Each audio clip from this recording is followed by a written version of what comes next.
ठरलं तर मग या मालिकेच्या पुढील काही येणाऱ्या भागांचे अपडेट जाणून घेऊया आपल्या आजच्या या व्हिडिओमध्ये.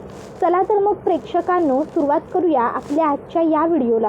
तर आपण आता इथे पाहणार आहोत की कशा पद्धतीने आता इकडे जी सायली आहे तीच खरी तन्वी आहे हे सत्य अर्जुनला आणि सायलीला दोघांनाही उलगडणार आणि अर्जुन नागोबाची चांगली नांगी ठेचणार, तर दुसऱ्या बाजूला नालायक सचिन सुभेदारांच्या घरात तमाशा करणार. आता नेमकं कसं आणि काय काय घडतं या सर्व गोष्टींचे अपडेट शेवटपर्यंत पाहूया. चैतन्याने सांगितल्याप्रमाणे चैतन्य अस्मिताताईची वाट बघत आता तिच्या ऑफिसच्या बाहेरच थांबलेला असतो. इतक्यात तिकडे अस्मिता येते आणि सचिनला चैतन्याला हाक मारत म्हणते, चैतन्य. त्याबरोबर चैतन्य तिकडे येतो आणि म्हणतो, अगं अस्मिताई, कधीपासून तुझी वाट बघतोय.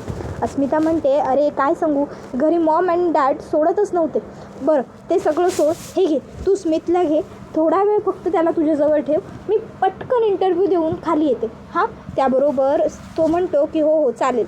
तशी अस्मिता म्हणू लागते, आता सध्या होतं आहे रे मॅनेज, इंटरव्ह्यूपर्यंतचं तर सगळं ठीक आहे, पण पुढे भविष्यात.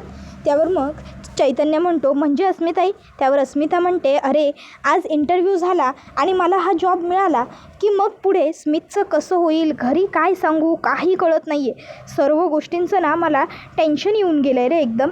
त्यावर चैतन्य तिच्या खांद्यावर अलगच हात ठेवतो आणि म्हणतो, हे बघ अस्मिताई, आधी तू प्रेशर घेऊ नकोस. अस्मिता म्हणते, अरे पण सचिनचं काय, तुला माहिती आहे ना तो कसा आहे ते. त्याबरोबर मग आता लगेचच चैतन्य म्हणतो, अस्मिताई तू ह्या सगळ्या गोष्टींचा विचार आत्ता करू नको, ही सगळी विचारांची वेळ आत्ता नाही आहे. तू आता आहे ना फक्त तुझ्या कामावर कॉन्सन्ट्रेट कर. ओके, चल बाय बाय बाय, मस्त छान इंटरव्ह्यू देऊन या. बाय बाय कर. त्याबरोबर मग आता लगेचच स्मित आणि चैतन्य दोघंजण अस्मिताला बाय करतात. त्यानंतर आता अस्मिता आतमध्ये निघून जाते. आता स्मित काही चैतन्याकडे राहत नसतो, तो रडत असतो. चैतन्य मात्र त्याला काही वेगळ्या गोष्टी दाखवून गप्प बसवण्याचा प्रयत्न करत असतो. त्याच रस्त्याने सचिन चाललेला असतो. आता सचिनची नजर चैतन्यावरती पडते. सचिन विचार करतो, ह्याच्या हातात लहान मूल कोणाचं आहे, आणि मग आता तो जरा निरखून बघतो. तर त्यावेळी त्याच्या लक्षात येतं की हा तर माझाच मुलगा आहे. मग आता सचिनच्या तळपायाच्या आग मस्तकात जाते. चैतन्याच्या हातामध्ये आपलं मूल बघून सचिनला खूप राग येतो. तो विचार करतो की अच्छा, म्हणजे आता ह्या अस्मिताने माझ्या मुलालासुद्धा याची सवय लावायला सुरुवात केली आहे. तर पण अस्मिता कुठे, ती का कुठे आसपास दिसत नाही आहे, फोटो काढून ठेवायला हवा असा विचार करत आता ताबडतोब सचिन त्या दोघांचा एकत्र फोटो काढतो, स्मितचा आणि चैतन्याचा. त्याच्यानंतर मग आता सचिन हा तिकडनं रागातच निघतो. आता सचिनच्या डोळ्याखालचं ते दृश्य जातच नसतं की माझा मुलगा त्या चैतन्याकडे आहे. मग तो थेट आता सुभेदारांच्या घरी येतो आणि म्हणत असतो, वा चांगले रंग उधळते तुमची मुलगी बाहेर. नाही, कोर्टात तुम्ही सगळ्यांच्या समोर जरी मला खोटं ठरवलं असलं तरी शेवटी खरं तर तुम्हाला माहिती आहेच तुमची मुलगी किती लायकीची आहे ते. त्याबरोबर मग प्रताप म्हणत असतो, आमच्या मुलीबद्दल काहीनो बोलायची हिंमत करायची नाही या, आणि मुळात तुला घरात घेतलंच कुणी, घरात आलाच कसा तू. त्याबरोबर मग कल्पना म्हणत असते की तू घरात येण्याची हिंमत केलीस कशी, आत्ताच्या आत्ता चालता हो इकडनं, चल निघ. त्याबरोबर मग चैतन्य आणि अस्मिताबद्दल सचिन सांगू लागतो. तो म्हणत असतो, माझ्याबद्दल वाईट बोलून, मला शिव्याश्राप घालून माझा अपमान करण्यापेक्षा ना त्या तुमच्या नालायक मुलीवरती थोडं लक्ष दिलं असतं ना तर आज आमचा संसार मोडला नसता. माहिती आहे का तुम्हाला बाहेर तुमची मुलगी काय रंग उधळती येते, माझ्या मुलाला त्या चैतन्याच्या ताब्यात देऊन कुठे गेली आहे काय माहिती. म्हणजे आता माझ्या मुलाने मला बाप न म्हणता त्याला बाप म्हणायला हवं, म्हणून काय आत्तापासूनच माझ्या मुलाला त्याची सवय लावताय काय. हे बघा, तुम्ही कितीही काहीही केलं ना तरी शेवटी हे विसरू नका की तो माझाच मुलगा आहे आणि माझाच मुलगा राहणार. त्याबरोबर प्रताप म्हणतो, गप नीच माणसा, नालायका, लाज वाटून घे थोडीशी स्वतःच्या बायकोबद्दल हे असं काहीतरी अभद्र बोलताना. दलिंद्रा, तुला कळतं का की तू कोणाबद्दल आणि काय बोलतोयस ते. अस्मिता आमची एकुलती एक मुलगी आहे आणि अस्मिताला काहीही बोलण्याची हिंमत तू करू नकोस, समजलं ना. आता इकडनं ताबडतोब चालता हो, लक्षात ठेव गाठ माझ्याशी आहे नाहीतर. त्याबरोबर मग आता इकडे लगेचच तो म्हणत असतो, तुम्ही मला हकलणारे कोण आहात, मीच तुमच्या घरात थांबत नाही, समजलं ना. त्याबरोबर मग लगेचच इकडे प्रताप त्याला म्हणत असतो, झालं का, शहाणपणाचं बोलणं करून झालं असेल तर चल निघ इकडनं, चालतं हो. आणि हो, पुन्हा आमच्या घराची पायरी चढण्याची हिंमतही करू नकोस हां, नाहीतर लक्षात ठेव आमच्या इतकं वाईट कोणी नसेल, निघ.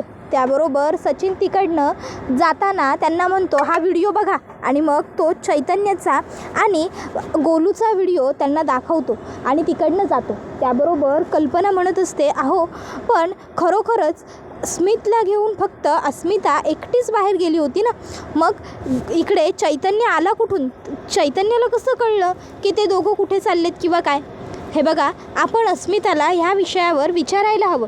त्याबरोबर मग आता लगेच प्रताप म्हणतो, म्हणजे कल्पना तू आपल्या मुलीबद्दल? त्यावर कल्पना म्हणते, नाही मला अस्मिताबद्दल संशय वगैरे नाही आहे काही, पण अस्मिता आपल्याला काय म्हणाली होती की ती गोलूला फिरायला घेऊन जवळच कुठेतरी गार्डन वगैरेमध्ये जाणार होती ना, मग ती एवढ्या लांब कशाला गेली हे विचारायचं आहे. त्यावर मग प्रताप म्हणतो, ठीक आहे आपण बोलू अस्मिताशी.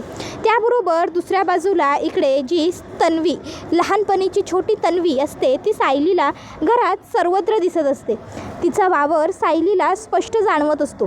जेव्हा सायली स्वयंपाकघरात असते तेव्हा स्वयंपाकघरातली ती छोटी तन्वी, त्यानंतर आता जी झाडं मोठी झालेली आहेत त्या झाडांना पूर्वी लहान असताना पाणी घालत असलेली तन्वी, हे सगळं सायलीला दिसत असते. सायली विचार करते, ही झाडं तर मी लावली आहेत, पण मग ह्या झाडांना पाणी घालताना मला ही छोटी तन्वी का बरं दिसत असेल? ही कोण मुलगी आहे, का दिसते? इतक्यात तिकडे आता कुसुमताई येते आणि सायलीला म्हणते, सायली अगं काय चाललं आहे तुझं? मगापासून बघते मी, एरवी इकडे आलीस की तुला मुलांबरोबर गप्पा मारता मारता दिवस संपत नाही, आणि आता तर तू एक शब्दही मुलांबरोबर बोलली नाही आहेस. मुलं कधीपासून बाहेर तुझी वाट बघतायत. त्याबरोबर मग सायली तिकडे येते. सगळे एकत्र जेवतात, गप्पाटप्पा होतात, थोडा वेळ बसतात. त्यानंतर अर्जुन म्हणतो, बरं चला आता आम्ही निघतो. बायको चला आता निघायला हवं. त्यावर सायली म्हणते, अहो ऐका ना, मी काय म्हणते, आपण दोघं जाण्यापेक्षा आजचा दिवस तुम्ही एकटेच घरी परत जाल का? त्यावर अर्जुन म्हणतो, बायको अगं पण. सायली म्हणते, अहो प्लीज ऐका ना. नाही म्हणजे खरं तर प्रतिमा आत्या आणि रविराज काकांच्या घरी मी पोटभर माहेरपणाचं सुख भोगलेलं आहे, पण मला ना इथं आली आहे ना तर इथून पाय निघतच नाही हो, आणि भरपूर दिवस होऊन गेलेत. मी मुलांबरोबर काका काकूंबरोबर राहिलेली नाही आहे, तर मधुभाऊसुद्धा आहेत, तर मी राहते ना 2 दिवस, कमीत कमी आजची रात्र. त्याबरोबर मग आता लगेचच कुसुमताई म्हणते, अहो अर्जुन सर, नका एवढी काळजी करू तुमच्या बायकोची. आम्ही काय तुमच्या बायकोला खाणार नाही आहोत एका रात्रीत, आम्ही आहोत ना तिची काळजी घ्यायला. तुम्ही जा, निवांत जा, तुमची कामं करा, आम्ही सांभाळू तिला व्यवस्थित. त्याबरोबर मग अर्जुन म्हणत असतो की ठीक आहे, आता तुम्ही एवढे सगळेजण बोलतच आहात, तर मग राहू देत सायलीला आजचा दिवस इकडे, मी उद्या तिला घ्यायला येईल. बायको राहा इथे, पण टेक केअर हां, काळजी घ्यायची स्वतःची. आणि हो, जर मध्येच काही वाटलं तर मला कॉल कर, ओके, चल बाय. आणि एवढं बोलून अर्जुन तिकडनं निघून जातो. त्यानंतर मग आता इकडे सायली जी असते, तिला आता रात्रीच्या वेळीसुद्धा त्या मुलीचे भास होऊ लागतात, कारण सायली स्वयंपाकघरात किचनमध्ये जेव्हा स्वयंपाक बनवायला जाते तेव्हा तिला दिसत असतं की किचनमध्ये मधुभाऊ आणि ती छोटी मुलगी दोघंच काम करत आहेत. त्यानंतर मग सायली म्हणते, कुसुमताई तू आश्रमात यायच्या आधी आश्रमात कोण कोण होतं गं? त्यावर कुसुमताई सांगते की मी आश्रमात येण्या अगोदर तू आणि मधुभाऊ. त्यावर सायली म्हणते, आणि आमच्याबरोबर तिसरे कोणी नव्हतं? त्यावर ती म्हणते की नाही, मधुभाऊंची बायको वारून थोडेच दिवस झाले होते काकूंना गेल्याला, आणि मधुभाऊंना तू सापडलीस. मग मधुभाऊंनी तुझ्या आईबाबांना शोधण्याचा प्रयत्न केला होता, पण ते सापडले नाही, म्हणून मग मधुभाऊंनी तुलाच त्यांच्याजवळ त्यांची मुलगी म्हणून ठेवलं, आणि त्यांनी तुझं संगोपन करायला सुरुवात केलं. त्यांना असं वाटायचं की त्यांची बायको गेली म्हणून देवाने त्यांचा आधार म्हणून तुला पाठवलं. त्याबरोबर सायली म्हणते, मग जर मी फक्त मधुभाऊंबरोबर राहायचे तर ही मुलगी म्हणजे मीच आहे का? म्हणजे खरंच मी तन्वी नाही, मला कळतच नाही आहे. इतक्यात आता मागून तिला हाक ऐकू येते, अगं ऐक ना, इकडे बघ. सायली मागे वळते. मागे वळल्यावर तिला दिसतं की मागे मधुभाऊ हे त्या मुलीला खायला भरवत आहेत आणि तिला गोष्टसुद्धा सांगत आहेत, आणि ध्रुवतारेची गोष्ट मधुभाऊ सांगत आहेत. मग आता सायलीला आठवतं की मधुभाऊ ध्रुवतारेची गोष्ट तर तिला सांगायचे. मग सायली विचार करते की ही गोष्ट मधुभाऊंनी मला सांगितलेली होती, मग ही गोष्ट हिला. मग आता ती तिकडे बघतच असते. इतक्यात तिला दिसतं की मधुभाऊ आता तिला म्हणत असतात की आता झोप साऊ, झोपण्याची वेळ झाली आहे. त्यावेळी सायली मधुभाऊना म्हणत असते की नाही मधुभाऊ, थोडा वेळ थांबा ना, थोडा वेळ अजून बसूयात ना आपण बाहेर आकाशाकडे बघत. त्यावेळी मधुभाऊ तिला म्हणायचे की नाही आता नको, आता खूप रात्र झाली आहे, आता झोप, सकाळी तुला लवकर उठायचं आहे. आणि मग आता सायलीला त्या सर्व गोष्टी आठवत असतात आणि स्वतःबरोबरच ती त्या सर्व गोष्टी जोडतही असते. मग आता इकडे अर्जुनला तर सायलीशिवाय काही करमत नसतं. त्याला सायलीची आठवण येत असते, पण तो आता विचार करतो की नाही नको, आता तिकडे जाणं चुकीचं आहे. आश्रमात आता सगळीजणं येवाना झोपलीसुद्धा असतील. मी एक काम करतो, मी उद्या सकाळी जातो सायलीकडे, आता इथेच रात्र थांबतो. मग अर्जुनला झोप येत नसल्यामुळे अर्जुन सायलीचा फोटो जो असतो तो स्वतःच्या जवळ घेतो, तिच्या उशीवर ठेवतो आणि त्या फोटोवर हात ठेवून गुड नाईट बायको असं म्हणत अंगावर पांघरून घालतो आणि झोपून घेतो. त्यानंतर मग आता इकडे अर्जुन दुसऱ्या दिवशी सकाळी उठतो आणि तो आता ठरवतो की मी सायलीला भेटायला जातो आज ऑफिसला जाण्याच्या आधी. चला पटपट आवरायला घेतो. आणि मग अर्जुन आवरायला घेतो. आता अर्जुन आवरावर करत असतो, पण त्याचा खूप खोलीभर पसारा होतो, कारण आवरायला सायली नसते ना. अंग पुसून टाकलेला टॉवेल तिथेच असतो, टाय शोधताना केलेला पसारा तिथेच असतो, फाईल्स खाली पाडतो, खूप पसारा करतो आणि शेवटी म्हणतो खरंच बायको खोलीत असणं आणि घरात असणं खूप गरजेचं असतं, लवकर सायलीला घरी परत आणलं पाहिजे. तर दुसऱ्या बाजूला आता कुसुमताई ही मुलांना सांगते, मुलांनो मस्ती करू नका, सायलीताईलाही त्रास देऊ नका दंगा करून, आणि मधुभाऊ झोपलेत, मधुभाऊनाही त्रास होईल असं वागू नका. मी आणि रश्मी जाऊन भाजीपाला घेऊन येतो. रश्मी चल गं तू माझ्याबरोबर जरा. त्याबरोबर मग रश्मी आणि कुसुमताई चाललेले असतात. सायली म्हणते कुसुमताई रश्मी नको, मी येते ना तुझ्याबरोबर. त्याबरोबर कुसुमताई म्हणते अगं नको, रश्मी जरा मला पिशव्या वगैरे घ्यायला, भाजी निवडायला तिकडे मदत करेल ना. त्यावर सायली म्हणते अगं कुसुमताई मग मी नाही का करणार तुला मदत, हवं तर आपण तिघीजणी जाऊ, रश्मी तू आणि मी, आपण मिळून जाऊ. तुला आठवतंय पूर्वी आपण दोघीच तर करायचो ना हा बाजार हाट वगैरे सगळं काही, आणि मग आपण एक कपकेक घ्यायचो आणि दोघीजणी वाटून खायचो, आठवतंय का तुला. त्याबरोबर कुसुमताई म्हणते हो गं सायली आठवतंय, ते सगळे दिवस खूप सुंदर आणि छान होते, पण आता तशी परिस्थिती राहिलेली नाही आहे. अगं आता तू श्रीमंत घरची सून आहेस, आता तू गाडीतून फिरतेस, तुला असं चालत वगैरे फिरवणं बरोबर वाटत नाही गं, आणि त्याशिवाय अर्जुन सर तुझी किती काळजी घेतात. सायली म्हणते ते काही नाही, मी येणार म्हणजे येणार. आणि आता सायली हट्टाने कुसुमताई बरोबर चाललेली असताना दरवाजातच अर्जुन तिला भेटतो. अर्जुन म्हणतो बायको मी तुला भेटायला आलो आणि तू कुठं चालली आहेस. त्याबरोबर मग कुसुमताई म्हणते बघितलंस सायली, आत्ताच मी तुझ्या नवऱ्याचं नाव घेतलं होतं आणि तुझा नवरा हजरसुद्धा झाला. अगं नको येऊस तू. त्यावर मग अर्जुन म्हणतो एक मिनटं, नको येऊस तू म्हणजे कुठे जात होतीस सायली तू. हे बघ उन्हातून तू कुठेही जायचं नाही आहेस, आणि जायचंच असेल तर कार घेऊन जा. त्याबरोबर सायली म्हणते अहो प्रत्येक छोट्या छोट्या गोष्टीसाठी काय गाडी घेऊन जा. आम्ही कुठे जातो आहे माहिती आहे का तुम्हाला, आम्ही इथे जातो आहे बाजारात भाजी आणायला. अर्जुन म्हणतो अगं पण मग भाजी एवढी हेवी असते, एवढं कसं घेऊन येशील तू, कार घेऊन जा ना भाजी आणायला. त्यावर सायली म्हणते काही गरज नाही आहे, ती भाजी मार्केटची गल्ली आहे ना बारकी असते, तिकडे स्वतःला फिरावंच लागतं, म्हणून म्हणते नको मला गाडी, मी जाईन माझी चालत. आणि कुसुमताई आहे ना माझ्याबरोबर, तुम्ही एक काम करा मधुभाऊंजवळ बसून राहा. तसंही घरात फक्त मुलं आहेत, काकासुद्धा गार्डनमध्ये काम करतायत. त्यावर अर्जुन म्हणतो ठीक आहे मी बसतो मधुभाऊंजवळ. मग सायली आणि कुसुमताई निघतात. अर्जुन सायलीला ओरडून सांगतो जरा काळजी घे, सावकाश जा. त्यानंतर मग तो विचार करतो खरंच सायली पण ना बिलकुल माझं काही ऐकत नाही, नुसती हट्टीपणा करते. त्यानंतर अर्जुन मधुभाऊंजवळ येऊन बसतो आणि आता तो मधुभाऊंजवळ गप्पा मारायला सुरुवात करतो. बघताय ना मधुभाऊ, बघताय ना तुमची सायली किती हट्टी झाली आहे, ते अजिबात माझं ऐकत नाही. प्रत्येक बाबतीत तिला स्वतःचं म्हणणं खरं करून घेण्याची ना खूप वाईट सवय लागलेली आहे. प्रत्येक वेळी तिला जे वाटेल ती तेच वागते. कधीतरी जरा तुम्ही तिला ना रागवायला हवं होतं. जर तुम्ही तिच्यावर वेळेवर रागवलं असतात ना तर ती इतकी हट्टी झाली नसती. मला तर वाटतंय तुम्ही तिच्यावर बाबा म्हणून रागवण्याऐवजी तीच तुमची आई झाली असेल आणि तुमच्यावर रागवली असेल. काय बरोबर ना मधुभाऊ, लवकर बरे व्हा तुम्ही मला म्हणाला होतात की सायलीचे मॉम डॅड जिवंत आहेत आणि तुम्ही मला त्यांच्याबद्दल काहीतरी सांगणारही होतात, पण तुम्ही सांगताच हे सगळं घडलं. पण आता प्लीज लवकर बरे व्हा आणि मला सगळं सांगा. मला सायलीच्या आईबाबांना शोधायचं आहे, तिला मला गिफ्ट द्यायचं आहे. त्याबरोबर मग आता मधुभाऊ हे काहीच रिॲक्ट करत नसतात, रिस्पॉन्स करत नसतात. अर्जुन म्हणतो, मधुभाऊ मला माहिती आहे तुम्हाला काही बोलता येत नसेल, काही सांगता येत नसेल, तरी ऐकूत्र सगळं येतं, बरोबर ना. त्याबरोबर दुसऱ्या बाजूला इकडे आता मधुभाऊ हळूहळू रिस्पॉन्स करू लागतात.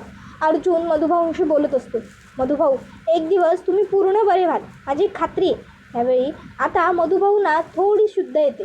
मधुभाऊंना शुद्ध आल्यावर अर्जुन मधुभाऊंना हाक मारतो, मधुभाऊ मधुभाऊ. त्यावर मधुभाऊ, आहे मी जागा, मला ऐकू येतं आहे सारं, असं म्हणतात. अर्जुन म्हणतो, मधुभाऊ बोला ना माझ्याशी काहीतरी. त्यावेळी मधुभाऊ आता थोडं थोडं बोलत असतात आणि अर्जुनला आता ते सांगत असतात, एवढी वर्ष तुम्ही जिला शोधताय ती तुमची तन्वी, ती आमची सायली आहे. त्याबरोबर अर्जुन म्हणतो, काय? त्यावर मधुभाऊ म्हणतात, हो, साऊच खरी तन्वी आहे आणि तीच मला सापडली होती त्या रात्री. हो, सायलीच तुमच्या रविराज काका आणि प्रतिमा आत्यांची मुलगी आहे. हो, मला माहिती आहे, तीच तुमची मुलगी आहे. हो. त्यावर अर्जुन म्हणतो, आमची मुलगी? त्याबरोबर मग मधुभाऊ म्हणतात, प्रतिमा आणि रविराज किल्लेदारची मुलगी. त्यावर हे ऐकून अर्जुनला खूप मोठा धक्का बसतो. त्यावर पुढे तो सांगत असतात मधुभाऊ की त्या दिवशी होळी होती, मी तुम्हाला सगळं सांगायला येतच होतो, पण मागे नागराजने माझा घात केला. त्याने माझ्या पाठीत चाकू उपसला आणि त्यामुळे मला तुमच्यापर्यंत येता आलं नाही आणि मी कोमात गेलो. त्याबरोबर हे सगळं ऐकून अर्जुनला खूप मोठा धक्काच बसतो. आता अर्जुन ठरवतो की मी त्या नागोबाला सोडणार नाही. जर त्याला चांगली अद्दल घडवली ना तर माझंसुद्धा नाव ॲडव्होकेट अर्जुन सुभेदार नाही. त्यानंतर मग आता अर्जुन हा आलेला असतो थेट नागराजला भेटायला जेलमध्ये. रितसर परवानगी घेऊन अर्जुन नागराजला भेटायला येतो.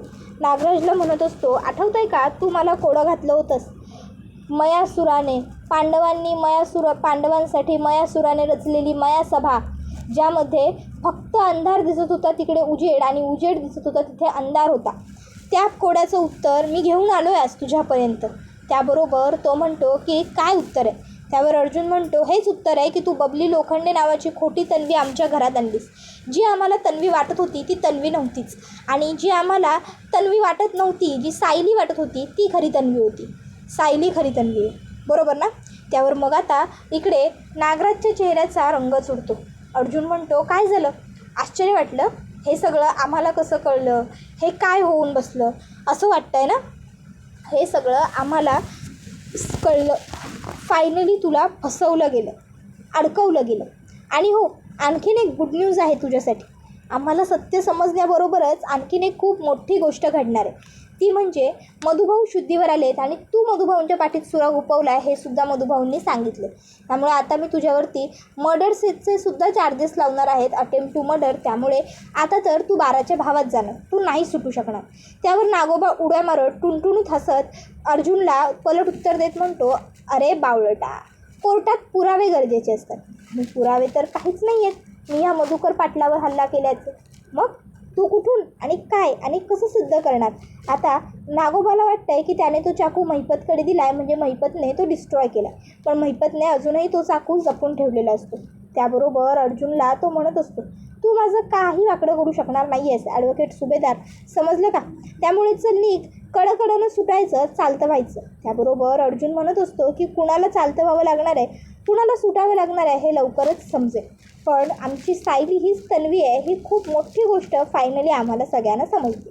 त्याबरोबर अर्जुन नागराजला चिडवतो आणि तिकडनं निघतो. तसा हा व्हिडिओ इथेच संपतो.